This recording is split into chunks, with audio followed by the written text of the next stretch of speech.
시작. 옛적에 선지자들을 통하여 여러 부분과 여러 모양으로 우리 조상들에게 말씀하신 하나님이 이 모든 날 마지막에는 아들을 통하여 우리에게 말씀하셨으니 이 아들을 만유의 상속자로 세우시고 또 그로 말미암아 모든 세계를 지으셨느니라. 이는 하나님의 영광의 광채시요 그 본체의 형상이시라. 그의 능력의 말씀으로 만물을 붙드시며 죄를 정결하게 하는 일을 하시고 높은 곳에 계신 지극히 크신 이의 우편에 앉으셨느니라. 아멘. 오늘 말씀을 시작하기 전에 우리 찬양을 했으면 좋겠는데요.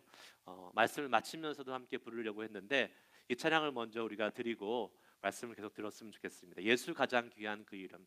아마 여러분 다 아실 찬양이에요. 이 찬양들 부르실 때에 우리에게 허락해 주시고 우리에게 와주신 예수님의 그 은혜를 한번 기억했으면 좋겠고, 말씀을 통해서 그 예수 그리스도를 통해서 받게 될 은혜와 축복을 기대하며 이 찬양 주님께 올려드렸으면 좋겠습니다. 예수 가장 귀한 그 이름. 예수 가장 귀한 그 이름. 예수 언제나 기도 드리사. 오 예수 나의 손 잡아주시니 가장 귀한 그 이름. 예수 찬양하기 원하네. 예수 찬양하기 원하네. 예수 처음과 나중 되시는 오 예수 날 위해 고통당하신 가장 귀한 그 이름. 왕의 되신 예수님. 예수 왕이 되신 주. 예수 당신의 끝없는 사랑. 오 예수 목소리 높여 찬양해 가장 귀한. 다시 한번 왕의 되신 주님을 찬양합니다. 예수 왕이 되신 주. 예수 왕이 되신 주. 예수 당신의 끝없는 사랑. 오 예수 목소리 높여 찬양해 가장 귀한 그 이름. 가장 귀한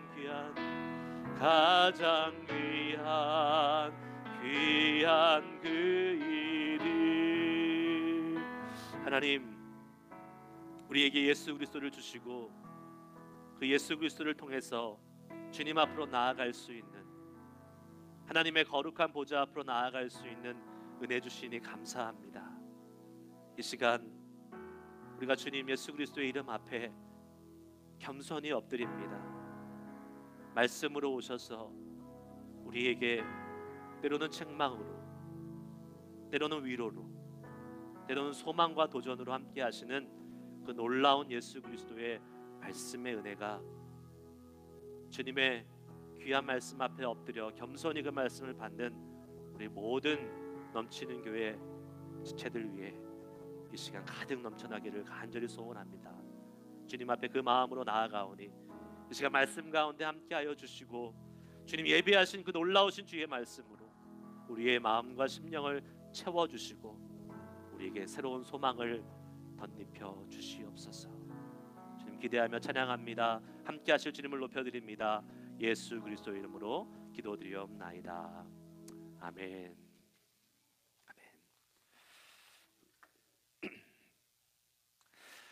오늘 말씀은 히브리서 1장 1절에서 3절 예수 하나님의 완전한 계시, 완전한 하나님의 계시라는 이 제목을 가지고 함께 말씀을 한번 나눠보려고 합니다. 여러분 히브리서 이 말씀은 사실 좀 어려운 말씀입니다. 왜냐하면 이 히브리서는 두 가지의 형식이 같이 함께 섞여 있는 성경이기 때문에 그렇습니다. 바울 서신처럼 어떠한 특정한 대상과 교회를 향해서 쓴 편지 형식으로만 되어 있는 것도 아니고, 또 자세히 읽어보면 구약의 여러 본문들을 계속 인용하면서 설교하는 듯한 그러한 느낌도 가지고 있습니다. 설교와 서신이 같이 섞여져 있기 때문에 사실 조금 헷갈리고 조금 어렵게 느껴지는 그러한 성경의 본문 중에 한 부분입니다. 여러분은 히브리서 하면 뭐가 떠오르십니까? 믿음. 네, 정답입니다. 제가 기대했던 정답, 믿음이 떠오릅니다. 히브리서 11장, 일명 믿음장이라고 이야기하잖아요. 그래서 믿음에 대해서 성경에서 가장 잘 표현하고 있는 챕터가 어디냐? 그러면 히브리서 11장을 이야기합니다. 우리가 잘 아는 말씀, 히브리서 1장 1절. 믿음은 바라는 것들의 실상이요 보지 못하는 것들의 증거다. 그리고 또 히브리서 1장 6절 말씀에 이런 말씀이 있죠. 한번 읽어볼까요? 시작. 믿음이 없이는 하나님을 기쁘시게 못하나니 하나님께 나아가는 자는 반드시 그가 계신 것과 또한 그가 자기를 찾는 자들에게 상 주시는 이심을 믿어야 할지니라. 아멘.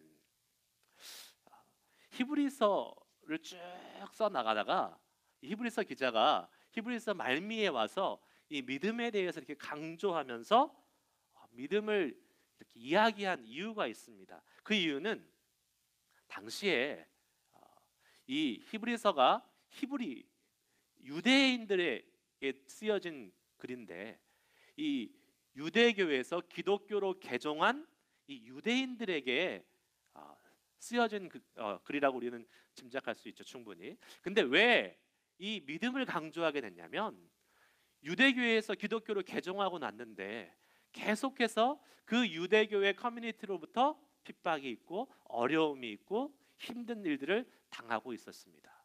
또 지금 예수님이 승천하신 지 얼마 되지 않은 한 몇십 년 지나지 않은 상황인데, 그러다 보니까 예수님이 다시 오시겠다고 하는 이 예수님의 재림에 대한 기대감이 아직도 너무나 생생하게 있는 그 순간이었어요. 근데 예수님은 아직 오시지도 않고 자기들의 삶을 점점점 힘들어지고, 그러다 보니까 유대교에서 기독교로 개종한 이 유대인들의 믿음이 흔들리는 그러한 상황 속에서 이 히브리서가 기록됐다는 것을 우리는 생각하고 이 말씀을 이해하면 조금 더 잘 이해가 될 수 있을 거라고 믿습니다. 이슬람교에서 기독교로 개종한 한 형제 이야기를 제가 한번 해보겠습니다. 이 베갈이라는 실명을 쓴 이 형제인데요. 이 사람은 2013년도에 이슬람교에서 기독교로 개종을 했습니다. 우리가 잘 알듯이 이슬람교에서 기독교로 개종을 한다는 것은 모든 것을 다 포기하는 겁니다. 가족도 포기하는 것이고, 자기가 갖고 있는 재산도 포기하는 것이고, 그의 미래도 포기하는 것입니다. 그런데 어떠한 경로를 통해서 이 베갈이라는 형제가 기독교를 받아들이고 예수님을 받아들이고 자기 아내에게도 기독교를 그 복음을 전하고 그 아내도 기독교인이 되었습니다. 그리고 나서 그들이 몰래 신앙생활을 해오다가 어느 순간 이제 가족들에게 그들이 기독교인이 됐다는 것이 알려졌습니다. 자, 어떤 일이 벌어지냐면, 이슬람 사회에서는 기독교인이 이슬람을 배교하고 다른 종교로 개종하는 순간 모든 재산을 다 빼앗을 수 있습니다.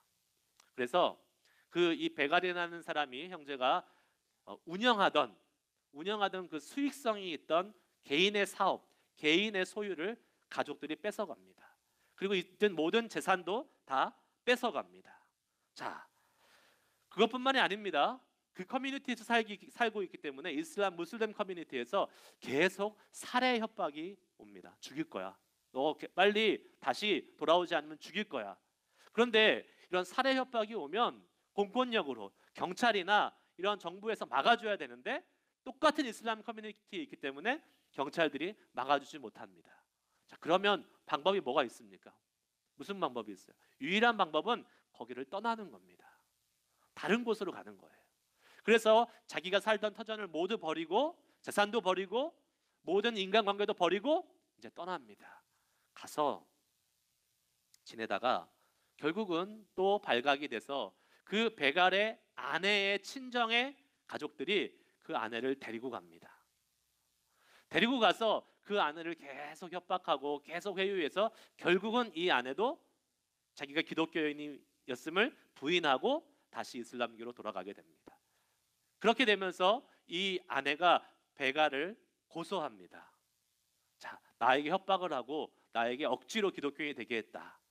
그러면서 이혼을 하게 되고 결국은 자녀들도 있었는데 자녀들도 만나지 못하고 혼자 살아갈 수밖에 없는 그러한 상황에 처하게 되는 일이 이 베갈이라는 사람에게 벌어졌다고 합니다. 여러분, 다른 종교에서 기독교로 개종한다는 것, 우리가 사는 미국 사회에서는 아주 종교의 자유가 있으니까 당연한 것처럼 보이지만 이것이 사실은 엄청난 결단이고 자기의 삶을 송두리째 포기해야 되는 그러한 정말 힘들고 어려운 결정이라는 것을 보게 됩니다. 베갈의 아내가 자기가 기독교인이었다는 것을 부인했던 것처럼 당시 히브리서가 쓰여져 있을 때 많은 유대인들도 기독교로 개종했다가 아마 모르긴 몰라도 다시 유대교로 돌아갔던 사람들이 있었을 것입니다. 자, 그러한 상황에서 지금 히브리서 기자는 유대인들에게 예수 그리스도의 중요성, 그리스도를 통해서 우리 그리스도인들이 누릴 수 있는 정말로 어마어마한 놀라운 축복이 무엇인지에 대해서 히브리서에서 지금 다시 설명해주고 있는 것입니다. 자, 우리는 지금 이 히브리서가 쓰여져 있던 상황이나 아니면 아까 베갈 형제가 살던 그런 이슬람 커뮤니티에 살고 있지 않기 때문에 어떠한 기독교를 통해서 예수를 믿는다는 것을 통해서 위협이나 핍박은 받지 않고 있습니다. 그러면 히브리서는 우리와 아무 상관없는 성경이 되는 것입니까? 아니요, 그렇지 않습니다. 이 히브리서는 지금 오늘날 살아가는 지금 이 미국 땅에서 살아가는 우리에게도 여전히 의미 있고 여전히 우리에게 큰 은혜를 주는 성경의 말씀입니다. 왜 그렇습니까? 우리는 예수 믿는다고 살해, 협박이나 모든 것을 포기해야 되는 위협은 받지는 않습니다. 하지만 우리의 믿음이 흔들릴 때는 너무나 많이 있습니다. 우리의 믿음이 단순히 우리의 목숨을 위협하거나 우리의 재산을 빼앗아가거나 아니 우리 가족을 헤어지게 하거나 이러한 것이 아니더라도 우리가 살아가는 삶의 현장에서 우리의 믿음을 시험하고 우리의 믿음을 내려놓게 만드는 그러한 엄청난 도전들이 많이 있다는 사실입니다.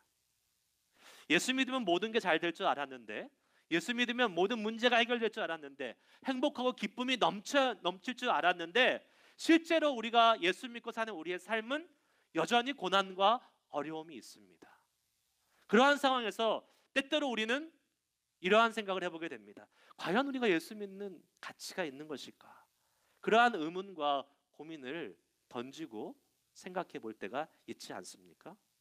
만일 그런 분들이 이 자리에 오늘 계시다면 오늘 말씀을 통해서 우리가 예수님을 통해서 얼마나 큰 은혜와 축복을 누리고 있는지를 다시 한번 확인할 수 있는 시간이 되시기를 간절히 축복합니다. 그리고 예수님의 소중한 가치와 은혜를 누리고 경험하고 계신 분들이 계시다면 오늘 말씀을 통해서 그 주님의 놀라운 은혜와 축복이 더 풍성해지는 시간이 될 수 있기를 간절히 축복합니다. 아멘. 히브리서 말씀, 오늘 말씀이 뭐라고 시작되고 있습니까? 히브리서 기자는 믿음에 대해서 사람들이 그 믿음이 하나님의 말씀이 어떻게 지금 사람들에게 전해지고 있는가를 구약과 신약을 비교해서 지금 설명하고 있습니다. 1장과 2절 전반부의 말씀을 한번 다 같이 읽어보도록 하겠습니다. 시작. 옛적에 선지자들을 통하여 여러 부분과 여러 모양으로 우리에게 말씀하신 하나님이 이 모든 날 마지막에는 아들을 통하여 우리에게 말씀하셨으니. 아멘. 구약 시대에는 하나님의 말씀이 어떻게 전해졌다고 기록되어 있습니까? 선지자를 통해서 전해졌다고 그래요.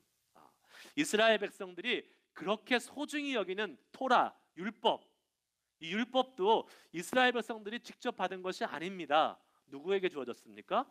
모세에게 먼저 주어졌고, 그 모세를 통해서 이스라엘 백성들은 전달받았던 것을 우리는 알고 있습니다. 출애굽기 19장 3절하고 7절 말씀을 한번 읽어보겠습니다. 모세가 하나님 앞에 올라가니 여호와께서 산에서 그를 불러 말씀하시되 너는 이같이 야곱의 집에 말하고 이스라엘 자손에게 말하라.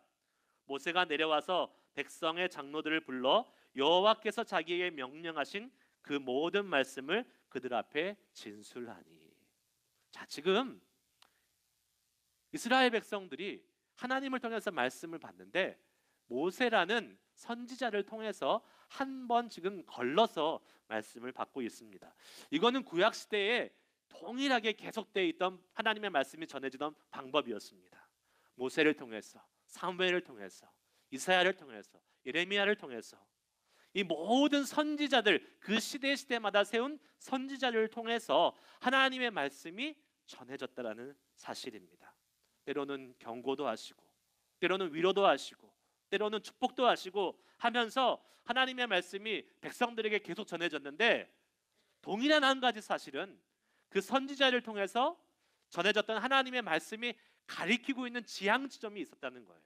그것이 바로 다시 오실 메시아 예수 그리스도에 대한 것으로 동일하게 다 지향하고 목적하고 있다는 사실입니다. 자, 그렇다면 여기서 우리가 한 가지 생각해 볼 것이 있습니다. 무엇입니까? 구약 시대에는 예수님이 메시아가 오시지 않았어요. 그러면 아무리 하나님의 말씀이 선지자를 통해서 전해졌다 할지라도 구약의 사람들이 누릴 수 있었던 은혜의 한계가 있었다는 것입니다. 뭐예요? 말씀으로만, 말로만 메시아에 대해서 경험할 수 있다는 거예요. 진짜 메시아를 경험할 수 있는 그러한 은혜를 누릴 수 없었다라는 게 있습니다. 그럼 우리 옛말에 이런 말도 있잖아요. 백문이 불여일견이다. 100번 들어도 한 번 보는 것만 갖지 못하다라는 말이 있어요. 제가 대학생 때 대종상 영화 시상식에 출연한 적이 있습니다. 물론 제가 상을 받으러 간 건 아닙니다. 물론 그렇게 생각해 주시면 너무 감사한데 제가 그 정도로 영화에 나왔던 건 아니고요. 제가 이렇게 함께 활동하던 그 서클 클럽에서 합창단이 있었는데 대종상에 이제 그 뒤에 배경으로 네, 앞에서 노래하면 뒤에 배경으로 이렇게 간 적이 있어요. 근데 그날 제가 뭐 멀리서 여러 연예인들은 봤지만 제 가까이 바로 옆에서 그 영화배우 안성기 씨를 딱 만났습니다. 근데 만났으면 이렇게 뭐 말이라도 걸고 인사라도 하고 싶었지만 그럴 수 없는 안타까운 상황이 있었어요. 화장실에서 만났어요. 남자분들은 잘 아실 겁니다. 아무리 친하고 아무리 이야기하고 싶은 사람도 화장실 옆에서 만나면 그냥 모른 척하고 자기 일 빨리 보고 나갑니다. 근데 제 옆에 이상한 후광이 딱 보이는 사람이 딱 섰길래 제가 딱 쳐다봤다는 거 아니에요. 와, 그런데 진짜 말로 우리가 그런 말 하잖아요. 연예인들이 얼굴이 조망만 하고 얼굴에 보면 빛이 난다라는 그런 얘기를 하잖아요. 그런데 진짜 얼굴이 조망만 하고 생긴 게 조각같이 생겼으면서 와, 뭐 이렇게 후광이 보일 정도로 너무 잘생겼더라고요. 여러분들 연예인 안 만나봐서 잘 모르시죠? 근데 와, 정말 깜짝 놀랐어요. 우리가 그냥 말로 연예인들 뭐 잘생겼어, 뭐 그냥 얼굴도 조금해, 예쁘고 멋있어, 이게 아니라 정말 만나보니까 그게 무엇인지 알겠더라고요. 여러분, 예수님이 구약에서 선지자들이 그토록 앞으로 너희를 위해서 메시아가 올 거다, 메시아가 올 거다, 이 말로만 듣던 이 메시아가 신약 시대를 사는 우리에게는 주어졌다라는 거예요. 그 예수님을 만날 수 있고 그 예수님을 경험할 수 있고 그 예수님과 함께 교제할 수 있는 은혜가 우리에게 주어졌다는 것입니다. 말로 듣는 것이 아니고 이 땅에 오신 예수님을 경험한다는 것은 놀라운 축복인 줄 믿습니다. 요한복음 1장 14절에 예수님에 대해서 이렇게 말씀해요. 뭐라고 말씀하냐면 다 같이 한번 읽어봅시다. 시작. 말씀이 육신이 되어 우리 가운데 거하심에 우리가 그의 영광을 보니 아버지의 독생자의 영광이요 은혜와 진리가 충만하더라. 아멘. 말씀이 무엇이 되었다고요? 육신이 되었다고 그랬어요. 근데 성경에서 말씀은 곧 하나님이라 하고 기록되어 있지 않습니까? 자, 하나님께서 육신이 되어서 이 땅에 오셨다라는 것을 의미합니다. 자, 하나님은 죄 있는 인간이 볼 수도 없고 경험할 수도 없는 것이 정상입니다. 그래서 구약 시대에 하나님을 뵈러 하나님의 임재가 있는 그 지성소에 들어가는 대제사장, 이 대제사장이 지성소로 들어갈 때에 조금이라도 죄가 있으면 그 자리에서 어떻게 됐습니까? 죽었습니다.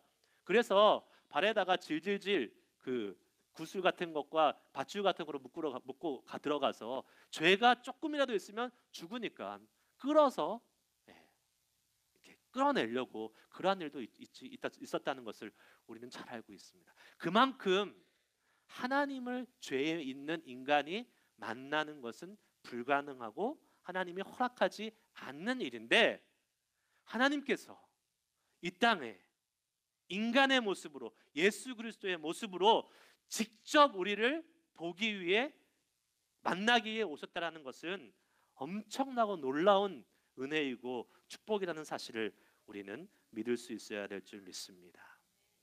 예수님 하나님의 완전한 계시로 이 땅에 오신 것입니다. 우리가 절대 볼 수 없는 하나님, 절대 경험할 수 없는 하나님인데 그분이 이 땅에 인간의 모습으로 오셔서 우리에게 말씀하시고 우리에게 보여주시고 우리와 같이 교제하는 그러한 놀라운 은혜를 우리에게 펼쳐주신 것입니다. 여러분, 이것이 왜 가능합니까? 바로 예수님이 이 땅에 오셔서 우리를 만나주셨기 때문에 가능한 것인 줄 믿습니다. 그 은혜를 신약 시대를 살아가는 우리에게 주어진 것이에요. 구약 시대에 사는 사람들은 아무리 죽었다 깨나도 예수님을 만날 수가 없습니다. 그러나 우리는 그 하나님을, 그 예수님을 통해서 만날 수 있는 은혜가, 축복이 주어졌다는 사실을 기억하고 감사함으로 주님을 섬기며 나아갈 수 있는 우리의 믿음 생활 될 수 있기를 축복합니다. 가끔 제가 TV나 매스컴을 통해서 이렇게 보다가 되게 감동을 받는 장면이 하나가 있어요. 여러분들도 보신 적이 있을 거예요. 미국에는 파병 나간 군인들이 많이 있잖아요. 이 파병 나간 군인들을 이렇게 집으로 홈커밍이라고 해서 이렇게 불러 올 때 뭐 그냥 오는 경우도 있지만 미국 사람들은 뭔가 이렇게 극적인 효과를 좀 잘 만드는 것 같아요. 그래가지고 뭔가 감동 스토리를 딱 만들고 그래서 사람들에게 감동을 주려고 하는 그러한 것을 좀 많이 하는 것 같습니다. 그냥 안 만나게 해요. 그래서 예를 들면 뭐 베테랑스 데이나 메모리얼 데이 때 풋볼 경기장에 수많은 사람들이 모여 있는데 거기에 이제 군인 가족들을 초청합니다. 군인 가족들을 초청해서 우리가 이제 군인들을 감사히 여기고 나라를 위해서 정말 애쓰고 희생하는 군인들 밖에 나가서 이렇게 열심히 서브하고 있으니까 가족들에게라도 감사의 마음을 표하겠습니다 하고 불러옵니다. 그래서 다 이렇게 스테디움 앞에 딱 세워놓고 이제 그 파병 나간 그 아버지가 됐던 뭐 남편이 됐던 그 군인의 영상을 딱 띄워주죠. 그러면 그 영상을 받는 그 가족들의 마음이 어떻겠어요? 너무 보고 싶고 그립고 감동도 되고 막 그걸 들으면서 가슴도 뭉클하고 눈물도 막 흘립니다. 그 다음에 어떤 일이 벌어지죠? 그 사람이 와 있어요. 사실은 그 자리에 와 있어. 그래서 그 영상이 다 끝나면 그 저쪽 한쪽 문에서 누가 막 뛰어나옵니다. 그러면 그 파병 나간 그 가족이에요. 아버지, 남편, 아빠 막 뛰어나오면 갑자기 사람들이 소리를 막 지르잖아요. 그리고 가족들이 어리둥절해 있다가 쫙 쳐다보면 자기 사랑하는 남편, 아빠가 막 뛰어오고 있는 거예요. 그럼 어떡합니까? 막 뛰어가서 막 끌어안고 막 뽀뽀하고 울고 막 소리 지르고 난리가 아닙니다. 여러분, 만난다는 것은 바로 이런 것입니다. 자, 그 가족들한테 끝나고 한번 물어본다고 생각해 보세요. 여러분, 오늘 만났는데, 여러분 사랑하는 가족을 만났는데 이 영상을 1000번, 10,000번 볼 수 있는 것하고 그 가족을 한 번 만나는 것하고 어느 걸 선택하겠습니까? 물어보면 뭐 두말할 것 없이 한 번 직접 만나는 거죠. 왜요? 만나는 것이 중요하기 때문에 그렇습니다. 만나는 것이, 직접 보고 직접 경험하는 것이 우리의 가슴과 우리의 영혼을 울릴 수 있기 때문에 그렇습니다. 제가 아까 영화 배우 얘기하면서 한 번 만났던, 저한테 눈길조차도 주지 않았던 그 안성기 씨를 뿌듯해하면서 이야기하지 않았습니까? 저한테 아무것도 해준 것도 없는데 좀 유명하다고, 연예인이라고 괜히 뿌듯해하고, 괜히 설교 시간에 한번 자랑해야지 아니, 그런 마음도 들 정도로 누군가를 만났다는 것은 큰 의미가 있습니다. 그런데 우리는 예수님을 통해서 하나님을 만날 수 있습니다. 그리고 그분은 온 세계를 창조하시고 온 세계를 주관하시고 다스리시는 분입니다. 그냥 우리에게 눈길 한번 주지 않은 그러한 안성규 씨 같은 분이 아니라 온 세계를 다스리고 창조하시는, 우리를 구원하실 수 있는, 우리의 모든 삶을 완전히 책임지시고 우리의 모든 삶을 다스리실 수 있는, 그리고 심지어 우리를 구원하시기 위해서 십자가에서 그의 아들 예수 그리스도까지 우리의 죄를 대신해서 죽임을 당하도록 내어주실 정도로 우리를 사랑하시는 그분이십니다. 그분이 우리에게 찾아오신 거예요. 그분을 만날 수 있게 된 거예요. 로마서 8장 32절 말씀에 이런 말씀이 있습니다. 자기 아들을 아끼지 아니하시고 우리 모든 사람을 위하여 내어주신 이가 어찌 그 아들과 함께 모든 것을 우리에게 주시지 아니하겠느냐. 자기 아들을 아끼지 아니하시고 우리 모든 사람을 위하여 내어주신 이가 어찌 그 아들과 함께 모든 것을 우리에게 주시지 아니하겠느냐. 아들을 내어줬다는 것, 여러분 자녀가 있으신 분들은 아마 아실 거예요. 여러분, 자녀를 내어줬다는 것은 무엇을 의미합니까? 나보다, 내 목숨보다 소중한 내 자녀를 내어줬다는 것은 다 줬다는 것을 의미합니다. 모든 것을 다 줬다는 것을 의미해요. 그러므로 하나뿐인 독생자 예수 그리스도를 십자가에 내어주셨다는 것은 하나님이 우리를 위해서 모든 것을 내어줬다는 것을 의미합니다. 누구를 위해서? 바로 저와 여러분을 위해서. 하나님, 그 위대하신 하나님, 천지 만물을 창조하시고 다스리시는 그 놀라운 권세를 가지고 계신 하나님이 저와 여러분을 위해서 조금 내어놓는 것이 아니라 모든 것, 그분의 모든 것을 다 주셨다는 이 사실은 엄청난 은혜와 축복이 우리에게 주어졌다는 것입니다. 그 예수님이 우리에게 주어졌다는 것은 바로 놀라운 은혜이자 축복인 줄 믿습니다. 우리에게 필요한 것은 무엇입니까? 자, 하나님은 우리에게 모든 것을 다 내어주셨습니다. 그런데 우리는 어떻게 해야 되겠습니까? 우리에게 필요한 것은 단 한 가지입니다. 모든 것을 다 주신 그분이 우리에게 요구하는 것, 그분이 우리에게 기대하시는 것은 단 한 가지, 바로 그 예수 그리스도를 구세주로 받아들이고 그분과 깊이 교제하면서 하나님이 우리에게 주시겠다고 약속하신 그 모든 것을 누리는 삶을 사는 것입니다.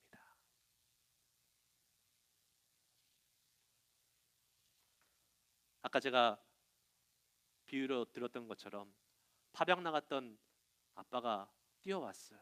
남편이 뛰어왔어요. 왔어요. 근데 가족들이 못 알아봐. 가족들이 맞이하지 않아요. 그러면 얼마나 그 장면이 슬프고 얼마나 그 장면이 안타깝겠습니까? 예수님은 이미 이 땅에, 하나님은 예수님의 모습으로 우리에게 오아 주셨습니다. 우리에게 보여주셨습니다. 말씀을 통해서 우리는 그것을 충분히 경험하고 볼 수 있습니다. 이제 우리가 응답해야 될 차례입니다. 우리가 그 주님, 우리에게 모든 것을 주시면서까지 이 땅에 오셔서 십자가에서 죽으신 그 주님 앞에 우리가 응답하고 나아가야 될 차례인 것입니다. 주님은 오늘도 우리에게 물으시고 우리의 마음의 문을 두드리십니다. 요한계시록 3장 20절 말씀, 우리가 너무나 잘 아는 말씀이죠. 볼지어다 내가 문 밖에 서서 두드리노니 누구든지 내 음성을 듣고 문을 열면 내가 그에게로 들어가 그와 더불어 먹고 그는 나와 더불어 먹으리라. 예수님이 이 땅에 오셨습니다. 그 주님은 2000년 전에 이 땅에 오신 것뿐만 아니라 지금도 여러분 앞에 와 계십니다. 우리의 영혼 앞에, 우리의 마음 앞에 오셔서 마음의 문을 두드리십니다. 마음의 문을 열고 그 주님을 받아들이고 그 주님과 함께 교제하고 풍성한 주님의 은혜를 누리는 삶을 주님은 우리에게 주시기를 원하십니다. 바로 하나님이 예수님을 통해 이 땅에 오셨기 때문에 그것이 가능해진 줄 믿습니다. 하나님은 예수님을 통해서 우리에게 그 자신을 보여주셨습니다. 이제는 우리가 그분을 볼 수 있게 되기를 간절히 소망합니다. 우리의 믿음을 열 수 있기를 소망합니다. 우리의 믿음의 눈, 영적인 눈을 열어서 지금도 우리 앞에서 우리의 마음의 문을 두드리고 계시는 예수님, 그 예수님을 우리 안으로 모셔드릴 수 있는 저와 여러분이 될 수 있기를 축복합니다. 이미 모셔드리신 분이라면 그 주님과 함께 더불어 먹고 마시는 그 풍성한 교제가 우리의 삶 가운데 있어야 될 줄 믿습니다. 오늘 말씀을 마치고 여러분 우리 성찬식을 진행합니다. 성찬식을 통해서 우리는 다시 한번 주님의 은혜와 사랑을 경험할 수 있습니다. 자, 우리가 성찬을 할 수 있는 것도, 주님의 살과 주님의 피를 나눌 수 있는 것도 바로 예수님이 이 땅에 오셨기 때문에 가능한 것입니다. 떡을 먹으면서 잔을 마시면서 예수님의 그 놀라운 사랑, 우리를 위해 죽기까지 십자가에 죽으셨던 그 사랑을 다시 한번 경험할 수 있는 복된 은혜의 시간이 우리에게 주어진 줄 믿습니다. 여러분들 그 은혜를 같이 함께 누려야 됩니다. 예수님이 없었으면 성찬의 은혜도 없었을 것입니다. 예수님으로 인해서 죄사함을 얻고 예수님으로 인해서 하나님의 말씀의 능력을 경험하고 예수님으로 인해서 하나님의 사랑을 깊이 경험하는 그 놀라운 은혜가 우리 가운데 이 아침에도 예수님 때문에 펼쳐져 있음을 믿고 그 주님의 은혜에 감사함으로 성찬을 받을 수 있는 우리 모두가 될 수 있기를 간절히 축복합니다. 우리 시간 잠깐 기도할 수 있기 원합니다.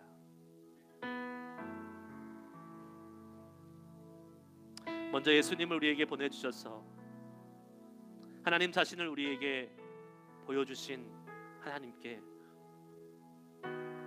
감사의 기도를 올렸으면 좋겠습니다. 예수님이 없었다면 우리는 하나님의 사랑, 아버지의 사랑을 알 길이 없습니다. 예수님이 없었다면 우리는 아직도 죄 가운데 머물 수밖에 없는 죄인들입니다. 예수님이 없었다면 우리의 인생은 지금도 우리의 육신의 욕심을 따라서 살아가고 있었을 것입니다. 예수님이 없었다면 하나님과 교제하는 기쁨을, 주님의 임재를 경험하는 기쁨을 누릴 수 없었을 것입니다. 이 시간 기도할 때에 하나님, 우리가 주님을, 예수 그리스도를 통해서 더 깊이 알게 하시니 감사합니다.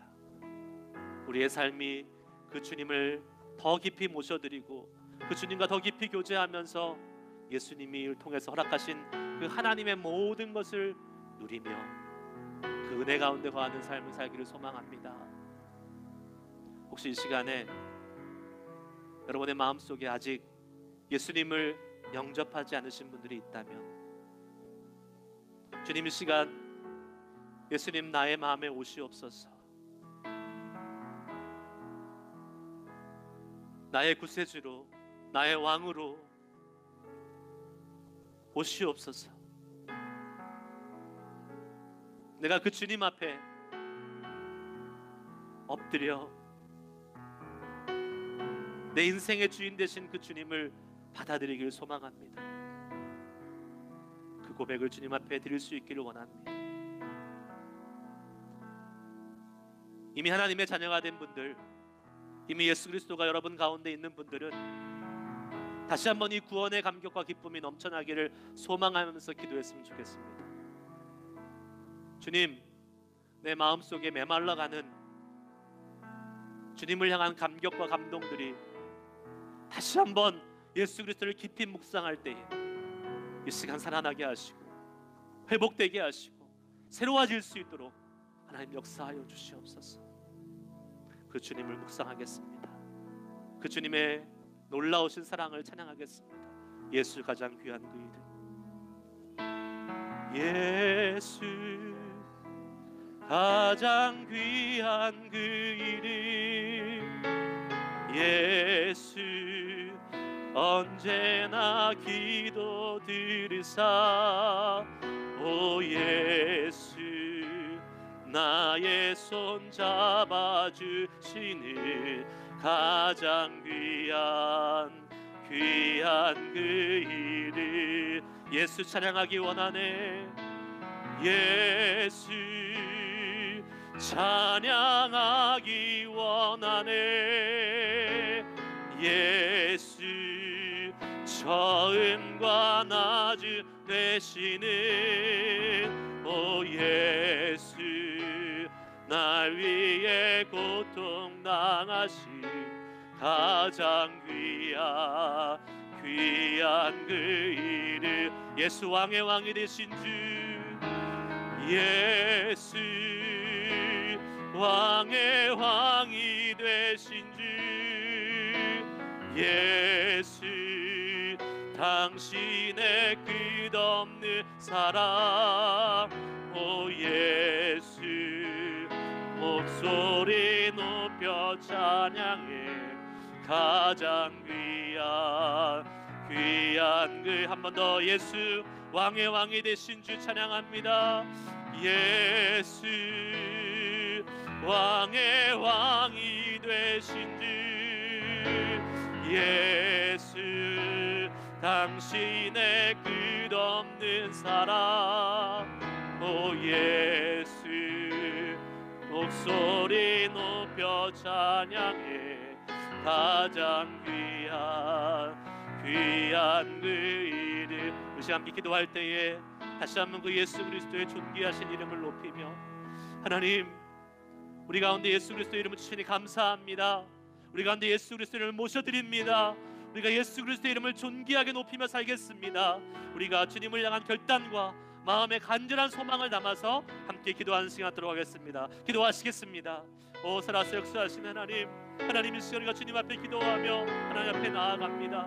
오 하나님 아버지, 우리에게 예수 그리스도라는 그 존귀한 이름을 허락해 주심을 인하여 감사합니다. 아버지, 이 땅에 오셔서 우리에게 보이시고 우리에게 나타나시고 그 하나님의 놀라우신 사랑과 은혜를 우리가 직접 경험할 수 있도록 예수 그리스도를 이 땅에 보내주신 하나님의 은혜를 찬양하며 주님 앞에 이 시간 나아갑니다. 하나님, 아직도 주님을 모르는 자들, 아직도 주님을 우리 인생의 주인으로 모시지 못한 아버지 안타까운 영혼들이 있다면 이 시간 주님 앞에 기도합니다. 하나님 아버지여 그 주님을 우리의 마음의 주인으로, 우리의 인생의 왕으로 하나님 모실 수 있는 자를 낼 수 있도록 인도하여 주시옵소서. 하나님 아버지, 우리를 구원하시고 하나님의 자녀 삼아주신 그 은혜를 다시 한번 기억하며 감사하며 주님 앞에 나아갈 수 있기를 원합니다. 주님 아버지여, 우리의 삶이 다시 한번 주님을 향해 헌신할 수 있기를 원하고, 예수 그리스도를 통해서 주어진 하나님의 그 은혜와 축복이 하나님 아버지여 우리의 삶을 통해 나타날 수 있도록 아버지 은혜 부어주시고 함께하여 주시옵소서. 오 주님, 역사하실 주님을 기대합니다. 하나님 찬양합니다. 한 번 더 기도합시다. 이 시간 결단의 기도를 주님 앞에 올리길 원합니다. 주님은 이 땅에 인간의 모습으로 오셔서 우리 한 사람 한 사람에게 직접 그 주님의 영광과 그 주님의 존귀를 보여주셨습니다. 그 예수 그리스도의 존귀와 영광을 우리가 예수님을 모시고 사는 사람답게 살기를 소망합니다. 우리의 삶 속에서도 그 예수님의 하나님의 존귀와 영광이 나타날 수 있기를 원하는데, 주님, 아직도 죄악이 우리를 가로막고 있습니다. 아직도 우리 연약함들이, 아직도 우리의 삶의 인생의 무거운 짐들이 그것을 가로막고 있습니다. 주님, 이 시간 예수님 앞에 내어놓고 그 예수님의 놀라운 능력으로 그 모든 것들을 아버지 해결해 주시고 우리의 삶이 온전히 주님의 영광과 존귀를 나타낼 수 있는 삶으로 나가게 하여 주시옵소서. 소망하며 결단하며 나아가실 때에 여러분들이 어려움이 있습니까? 여러분의 죄악이 있습니까? 하나님을 향해서 살아가려고 할 때 가로막고 있는, 우리를 붙잡고 끌어당기고 있는 그 모든 것들을 주님 앞에 이 시간 내려놓고 주의 영광을, 주의 존귀를 온전히 드러낼 수 있는 삶으로 살기를 소원합니다. 주님 이루실 주님을 믿습니다. 기대합니다. 이 시간 결단하며 주의 도우심을 구하며 기도하며 나아가도록 하겠습니다. 기도하시겠습니다. 오 하나님, 거룩하신 하나님, 하나님 이 시간 다시 한번 우리가 소망하며 주 앞에 나아갑니다. 주님, 우리 안에 계신 예수 그리스도의 은혜, 그 영광, 그 존귀, 그 주의 놀라우신 은혜가 우리의 삶 가운데 나타나기를 소원하며 주님 이 시간 기도합니다.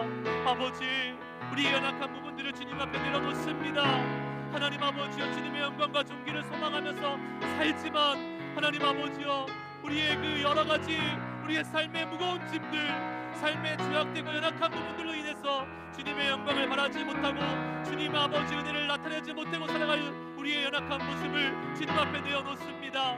하나님 이 시간 기도합니다. 오 거룩하신 주님, 그 모든 우리의 연약함과 모든 우리의 하나님 죄악과 아버지 우리의 무거운 짐들까지 하나님 앞에 온전히 내어놓기를 소원하오니 주여, 이 시간 그 주님이 아버지 우리의 연약함의 부분들을 받아주시옵소서.